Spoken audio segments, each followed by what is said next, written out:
Hi hello welcome back to simply recipes. Today recipe గుత్తి కాకరకాయ curry అండి. చేదనేదే ఉండదండి. మీరు రైస్లోనే కాకుండా ఉత్తి కాకరకాయనే తినేచ్చు, అంత బాగుంటుంది.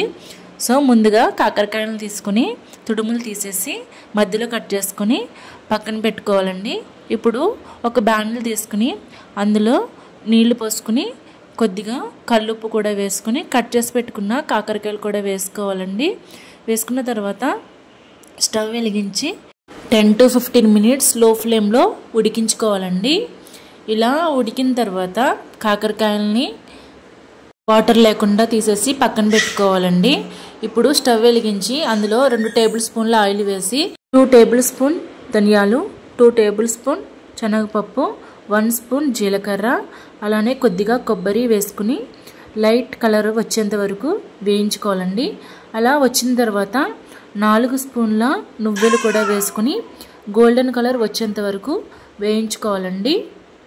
ఇప్పుడు స్టవ్ ఆఫ్ చేసుకుని ఇవి చల్లారబెట్టుకుని మిక్సీ జార్లో వేసుకోవాలండి. ఇప్పుడు ఇదే గిన్నెలో కొద్దిగా ఆయిల్ వేసుకుని తరిగిపెట్టు ఆనియన్స్ వేసుకుని లైట్ గోల్డెన్ కలర్ వచ్చేంత వరకు వేయించుకోవాలండి. ఇప్పుడు ఇందులోనే మీరు వెల్లుల్లి రెమ్మలు వేసుకోవాలనుకుంటే వేసుకోవచ్చు, లేవు పచ్చి వేసుకుంటే ఇంకా బాగుంటుంది. సో నేను పచ్చి వేసుకుంటున్నాను.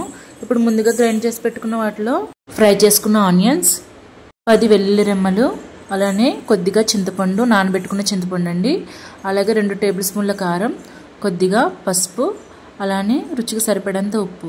ముందుగానే మనం ఉప్పు వేసుకుని ఉడకబెట్టుకున్నాం కదండి, సో మీరు చూసుకుని వేసుకోండి. ఇలా గ్రైండ్ చేసుకున్న తర్వాత మనం ముందుగా ఉడకబెట్టుకున్న కాకరకాయల్లోని ఈ స్టఫ్ అనేది పెట్టుకోవాలండి. ఇలా అన్ని కాకరకాయల్లోనే పెట్టేసుకోవాలి. ఇప్పుడు నాకైతే కరెక్ట్గా సరిపోయిందండి నేను చేసుకున్న దానికి కాకరకాయలకి.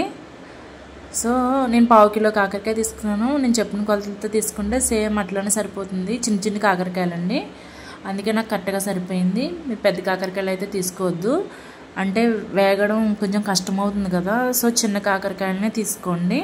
గుత్తి కాకరకాయని మీరు కూడా ఒకసారి ట్రై చేసి ఎలా వచ్చిందో కమెంట్ బాక్స్లో కామెంట్ చేసేయండి. ఇప్పుడు స్టవ్ వెలిగించుకొని బాణలు పెట్టుకుని అందులోనే 2 టేబుల్ స్పూన్ల ఆయిల్ వేసుకుని స్టఫ్ చేసి పెట్టుకున్న కాకరకాయలను కూడా వేసుకుని 2 సైడ్స్ ఫ్రై చేసుకోవాలండి. అంతే అండి, వేడి వేడి గుత్తి కాకరకాయ ఫ్రై రెడీ అండి. ఈ వీడియో కనుక మీకు నచ్చినట్లయితే లైక్ చేయండి, షేర్ చేయండి, సబ్స్క్రైబ్ మాత్రం మర్చిపోకండి. నా ఛానల్ని సపోర్ట్ చేయండి. మీరు కూడా ఈ కర్రీని ట్రై చేసి ఎలా ఉందో కమెంట్ బాక్స్లో కామెంట్ చేసేయండి. Thank you for watching.